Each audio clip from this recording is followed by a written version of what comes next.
শবে কদরের রাতের নামাজের নিয়ম কি? শবে কদরের রাতের নামাজের কি নিয়ম? কয় রাকাত পড়বেন? প্রথম রাকাতে কোন সূরা পড়বেন, কতবার পড়বেন? দ্বিতীয় রাকাতে কোন সূরা পড়বেন, কত রাকাত পড়বেন? জানা আছে তো আপনাদের? জানা নাই? একজনও জানেন না? ইন্না লিল্লাহি ওয়া ইন্না ইলাইহি রাজিউন। হাজার হাজার মানুষের বিশাল সমাবেশ, আপনারা একজনের শবে কদরের নামাজের নিয়ম জানেন না? এটা তো খুব খারাপ কথা ভাই, নিয়ম তো জানতে হবে। আচ্ছা আমি বলে দিচ্ছি, শবে কদরের নামাজের নিয়ম হলো অন্য যে কোনো নামাজ যেভাবে পড়েন শবে কদরের নামাজও একইভাবে পড়বেন। এই হলো শবে কদরের নামাজের নিয়ম। এমন কোনো কথা নাই যে শবে কদরের নামাজে প্রথম রাকাতে সূরা ফাতিহার পর অমুক সূরা এতবার পড়তে হবে, দ্বিতীয় রাকাতে ততবার পড়তে হবে, এরকম কোনো কথা কোরআন হাদিসে।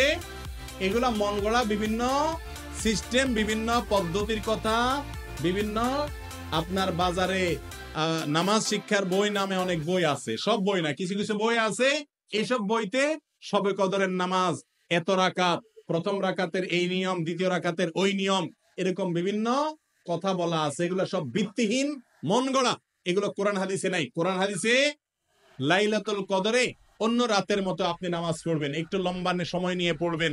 যে কোনো রাতের নামাজ, তাহাজ্জুদের নামাজ লম্বা সময় নিয়ে পড়তে হয়। দীর্ঘ রাকাত, দীর্ঘ রুকু, দীর্ঘ সিজদা, আস্তে আস্তে তেলাওয়াত, আস্তে আস্তে তাসবিহ এবং সময় নিয়ে পড়বেন। দুই রাকাত করে পড়বেন। যে কোনো সূরা দিয়ে পড়তে পারেন। একবার পড়বেন না দুইবার পড়বেন, সূরা ফাতিহার পরে সূরা, এটা আপনার ব্যাপার। কোনো সূরা নির্ধারিত না। আপনি লাইলাতুল কদরের একটা জিনিস নির্ধারিত, সেটা হলো একটা দোয়া হাদিসে বর্ণিত হয়েছে। আম্মা জানা আয়েশা রাদিয়াল্লাহু তাআলা আনহাকে নবী করিম সাল্লাল্লাহু আলাইহি ওয়াসাল্লাম শিক্ষা দিয়েছেন, তুমি যদি লাইলাতুল কদর পাও তাহলে দোয়া করবা। কি দোয়া?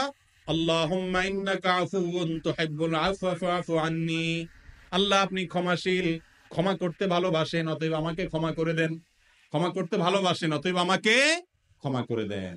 এই দোয়া পড়বেন লাইলাতুল কদরে। এছাড়া আল্লাহর কাছে যে কোনো দোয়া করবেন। দুই রাকাত করে নামাজ যতটুকু পারেন তৌফিকুল্লাহ পড়বেন। কোন সূরা কেরাত নিয়ম নির্ধারিত নাই। সারা রাত আপনি দোয়া করবেন, ইবাদত করবেন। আর এই শবে কদর পাওয়ার জন্য, শবে কদরের ইবাদতের আশায় রমজানের শেষ রাতে, শেষ 10 রাতের সবগুলোতে, বিশেষ করে বেজরগুলোতে বেশি বেশি করে করবেন।